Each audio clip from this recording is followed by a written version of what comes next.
ఎడతెరిపి లేకుండా కురుస్తున్న వర్షాలతోటి గోదావరి నది ఉగ్రరూపం దాల్చింది. భద్రాచలం వద్ద అధికారులు 3వ ప్రమాద హెచ్చరిక జారీ చేశారు. గోదావరి పరివాహక ప్రాంతంలోని లోతట్టు ప్రాంతాలు జలమయమయ్యాయి. పలు గ్రామాలకు రాకపోకలు స్తంభించిపోయాయి. ఈ నేపథ్యంలోని మంత్రి సీతక్క స్వయంగా క్షేత్రస్థాయి పరిశీలనకు దిగారు. భద్రాచలం ఎగువన ఉన్న మంగపేట మండల కేంద్రానికి ఈ ఉదయం చేరుకున్న సీతక్క గోదావరి ఉధృతిని, కరకట్ట పనుల పురోగతిని సమీక్షించారు. ప్రస్తుతం వరద ప్రభావిత ప్రాంతాల్లోని ప్రభుత్వం ఎలాంటి ఏర్పాట్లు చేశారు, ప్రజలకు అందుతున్న సౌకర్యాలు ఏమిటి, సహాయక చర్యలు ఏ స్థాయిలో కొనసాగుతున్నాయి, ఈ అంశాలపై మంత్రి సీతక్కతో మా ప్రతినిధి శ్రీనివాస్ ఫేస్ టు ఫేస్. గత 2 రోజులుగా కురుస్తున్న వర్షాలకు గోదావరి తీవ్ర రూపం దాల్చింది. దానిపై రాష్ట్ర మంత్రి సీతక్క ముప్పు ప్రాంతాలని పర్యవేక్షించి అక్కడ ఎక్కడ కూడా అవాంఛనీయ ఘటనలు జరగకుండా తన సిబ్బందితో ఇటు జిల్లా కలెక్టర్, ములుగు ఎస్పీ గారితో పర్యటించిన పరిస్థితి ఉంది. దానిపై పూర్తి వివరాలు మనం మంత్రి సీతక్కని అడిగి తెలుసుకుందాం. మేడం నమస్తే. ఏదైతే ఇప్పుడు ఈ గత 2 రోజులుగా వర్షాలు కురుస్తున్నాయి, గోదావరి ఉధృత చాలా తీవ్రంగా ఉంది. కొన్ని ప్రాంతాలలో రవాణా సౌకర్యం కూడా తెగిపోవడంతో చాలా ప్రజలు ఇబ్బంది పడుతున్నారు. దీనిపై మీ యంత్రాంగాన్ని మీరు ఏ విధంగా సమాయత్తం చేస్తున్నారు, ప్రజలకు ఏ విధంగా ఉపయోగపడుతుంది? మాకు ఈ వర్షాకాలం వచ్చిందంటే రైతన్న వ్యవసాయానికి ఎట్లయితే సిద్ధపడతాడో మేము ఈ ఫ్లడ్ నుంచి కాపాడుకోవడం కోసం మా జిల్లా యంత్రాంగాన్ని అట్లా అప్రమత్తం చేసుకుంటాం. మాకు ఫ్లడ్ మేనేజ్మెంట్ కమిటీలు వేసుకున్నాం. కలెక్టర్ గారి ఆధ్వర్యంలో ఎస్పీ గారు, కలెక్టర్ గారు, ఇతర హెచ్ఓడిస్ అందరినీ మేము ఎక్కడెక్కడైతే రిస్క్ పాయింట్స్ ఉన్నాయో, అంటే కొంచెం వరదలు వచ్చే ప్రభావిత ప్రాంతాలున్నాయో అక్కడంతా ఒక సెంట్రీ లాగా ఒక స్పెషల్ అధికారిని వేసుకుంటాం. అట్లా దానికోసం ఒక వాట్సాప్ కూడా పెట్టుకున్నాము, ఎక్కడ ఏమొచ్చినా కూడా వెంటనే రెస్పాండ్ అయ్యేటట్టుగా. కాబట్టి మేము గత అనుభవాలను మనకు 2023, 2002లో ప్రాణ నష్టం, ఆస్తి నష్టం పెద్ద ఎత్తున జరిగింది, ఇటు గోదావరి మూలంగా కానీ అటు జంపన్న వాగు మూలంగా. ఈసారి గత లాస్ట్ 2 years నుంచి జరగలేదు, ఇది 3వ సంవత్సరం. మేము ఎప్పటికప్పుడు అప్రమత్తంగా చేసుకుంటా ఉన్నాం.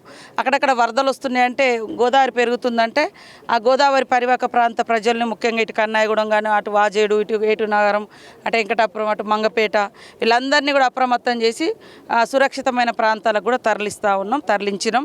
నిన్న మంగపేటలో కొద్దిగా ఒక 20 ఇళ్లలోకి నీళ్ళు వచ్చినాయి. వాళ్ళు కూడా ఇల్లులు ఆ వాగులోనే కట్టారు. ఇక వాళ్ళ పరిస్థితి అట్లా ఉండడం మూలం. సో వాళ్ళ ఇళ్ళకి నీళ్ళు వస్తే రాత్రి వాళ్ళకి షిఫ్ట్ చేసి వాళ్ళకి కావాల్సిన పునరావాసం ఏర్పాటు చేస్తున్నాం. రేపు రాబోయే కాలంలో వాళ్ళకి పర్మనెంట్గా ఇందిరమ్మ ఇల్లులు కూడా శాంక్షన్ చేస్తాం. ఈ గోదావరి పరివాహక ప్రాంతంలో ఫ్లడ్ డ్యామేజ్ కింద స్పెషల్ ఐడెంటిఫికేషన్ చేసి ఇందిరమ్మ ఇల్లులు వాటిని ఈసారి శాంక్షన్ చేసుకోవడం జరుగుతుంది. అంటే గతంలో ఎక్కడ చాలా ప్రాణ నష్టం జరిగింది, కానీ మీరు వచ్చిన ఇప్పుడు కొండాయి బ్రిడ్జికు 16.50 కోట్ల రూపాయలు శాంక్షన్ చేసి ఆ విలేజ్ ప్రజల ఒక ఆనందాన్ని చూసిన పరిస్థితి చెప్పుకుంటున్నారు ఈరోజు. దాంతోపాటు ఇటు రొయ్యూరు, ముళ్ళెకట్ట ఈ సరిహద్దు అంటే నదివాహక ప్రవాహక సరిహద్దు ఏదైతుందో కట్ట డ్యామేజ్ అవ్వడం వల్ల రైతుల భూములు భూ నిర్వాసితులు అవుతున్నారు. దానికోసం కరకట్ట కావాలని గత ప్రభుత్వాలను విన్నవించుకున్నారు. తమరికి కూడా చెప్పడం జరిగింది. దాన్ని ఏ లోపు మీరు దాన్ని శాంక్షన్ చేయగలుగుతారు? ఇప్పుడు అటు మంగపేట దగ్గర స్టార్ట్ అయింది, ఒక 2 కిలోమీటర్లు కరకట్ట వర్క్ స్టార్ట్ చేసినాం. దాదాపు 800 మీటర్లు అయిపోయింది. కానీ గోదావరి పరివాహక ప్రాంతం అంతా దాదాపు 100 కిలోమీటర్లు ఇటు, 100 కిలోమీటర్లు అటు చేస్తేనే ఈ ప్రాంత ప్రజలకు సురక్షితంగా ఉంటుంది. ఈ ప్రతిపాదన కూడా ముఖ్యమంత్రి గారి దగ్గర పెడతాము. సంబంధిత ఇరిగేషన్ శాఖ మాతులతోటి కూడా వారికి విన్నవించి అధికారుల ద్వారా ఎస్టిమేషన్స్ వేయించి కొంత, అంటే ఇప్పుడు జియో ట్యాగ్ అంటే చాలా కిలోమీటర్కి 50 కోట్ల అంత ఖర్చు వస్తుంది. అట్లా కాకుండా గతంలో ఉన్నటువంటి కూడా వాటిని సర్వే చేయమన్నా మన ఏటునాగారంలో 86లో 89లో కట్టినటువంటి కూడా ఇప్పటివరకు సురక్షితంగా ఉన్నాయి కరకట్టలు. వాటిని తీసుకొని ఆ ప్రకారంగా ఇవన్నీ కూడా నిర్మించుకుంటే రైతుల భూములు సురక్షితం ఉంటాయి, రైతుల ఇల్లులు, ప్రాణాలు కూడా సురక్షితంగా ఉంటాయి ప్రజలై. కాబట్టి ఆ దిశగా మేము ఇప్పటి నుంచి ప్రణాళిక చేసుకుంటాం. అదేవిధంగా జిల్లా కలెక్టర్ ములుగు మనతో ఉన్నారు. సార్, ఈ ఫ్లడ్ ప్రాంతానికి విషయానికి వస్తే ప్రభుత్వం ఎంత ఫండ్ కేటాయించింది, ఏ ప్రాంతంలో ఎటువంటి అలిగేషన్లు, మీ సిబ్బందిని ఎక్కడెక్కడ కేటాయించారు? మనకి ఇక్కడ డిస్ట్రిక్ట్ అడ్మినిస్ట్రేషన్లో ఒక టోల్ ఫ్రీ నెంబర్ జారీ చేశాము. మీ ద్వారా నంబర్ కూడా చెప్తాను, 1800-425-7109. ఎవరైనా ఏదైనా ప్రాబ్లం ఉంటే ఈ నెంబర్కి డైరెక్ట్లీ కాంటాక్ట్ చేయవచ్చు. 24/7 మనం నడిపిస్తున్నాము. దాని తర్వాత డిస్ట్రిక్ట్ లెవెల్లో, మండల లెవెల్లో, గ్రామ పంచాయతీ లెవెల్లో మన స్పెషల్ ఆఫీసర్స్ కూడా ఉన్నారు, ఎంపీడీ, తహసీల్దార్స్ కూడా ఉన్నారు, పోలీస్ తరఫు నుంచి కూడా ఉన్నారు.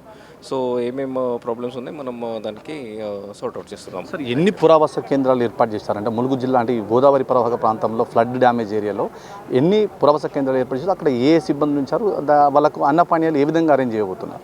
యాజ్ ఆఫ్ నౌ ఒకటే ఏర్పాటు చేశాము మంగపేటలో. అక్కడ తహసీల్దార్ గారు ప్లస్ ఇన్స్పెక్టర్ గారు ప్లస్ ఎంపీడీ గారు అక్కడ ఏమేమి వాళ్ళకి ఇవ్వాల్సిన ఉంటుంది అది కూడా మనం ఇస్తున్నాము. లంచ్, డిన్నర్, బ్రేక్ఫాస్ట్ అన్నీ ఏర్పాటు చేస్తున్నాము. ఫ్లడ్ డ్యామేజ్ విషయంలో రాష్ట్ర మంత్రి సీతక్కతో పాటు జిల్లా కలెక్టర్, జిల్లా ఎస్పీ సుధీర్ కాకేంతో పాటు తమ సిబ్బంది మొత్తము ఎక్కడ కూడా అవాంఛనీయ ఘటనలు జరగకుండా ప్రతి చోట బారికేడ్లు ఏర్పాటు చేసి పోలీస్ యంత్రాంగాన్ని అక్కడ పెట్టి ప్రజలు ఎవరు కూడా ఏదైతే ప్రమాదవశాత్తు లోపల దిగకండి, ఇబ్బంది అవుతారని చెప్పేసి కూడా పెట్టడం జరిగింది. అదేవిధంగా జంపన్న వాగులో కూడా ఒక మనిషి గల్లంతయ్యిండు. అటువంటి తల్లి దగ్గరకు వచ్చి ఎటువంటి ఇబ్బంది పడద్దు, అక్కడ కూడా సిబ్బందిని పెట్టి ఎవరికి కూడా భక్తులకు ఎటువంటి అవాంఛనీయ ఘటన జరగకుండా చూసుకునే బాధ్యత నాపై ఉందని చెప్పేసి మంత్రి సీతక్క అన్నారు. అదేవిధంగా సీకుబెల్లికి సంబంధించి గత 2 సంవత్సరాల నుంచి రాఘవ కన్స్ట్రక్షన్ అక్కడ పనులు చేస్తున్నా కూడా ఈ రోజు వరకు ఆ పనులు పూర్తి నత్తనడక నడవడంతో ఈరోజు అటు పోయే కనీసం 9 గ్రామాల ప్రజలకు అక్కడ కనీసం అటు ఇటు దాటడానికి ఎటువంటి వీళ్ళే రోడ్డు కట్టడంతో చాలా అవస్థపడ్డ పరిస్థితి ఉంది. దానిపై కూడా మంత్రి సీతక్క నేను ఈరోజు వెళ్తున్నాను, ఆ కాన్స్టిట్యున్సీలో కూడా నాలో ఉంది కాబట్టి నేను పర్యవేక్షణ చేసి అక్కడ ప్రజలకు ఎటువంటి ఇబ్బంది రాకుండా అక్కడ పునరుద్ధరించినట్టు నేను చూసుకుంటానని చెప్పేసి మంత్రి సీతక్క అయితే చెప్పడం జరిగింది. కెమెరా పర్సన్ జలీల్తో శ్రీనివాస్, ములుగు జిల్లా.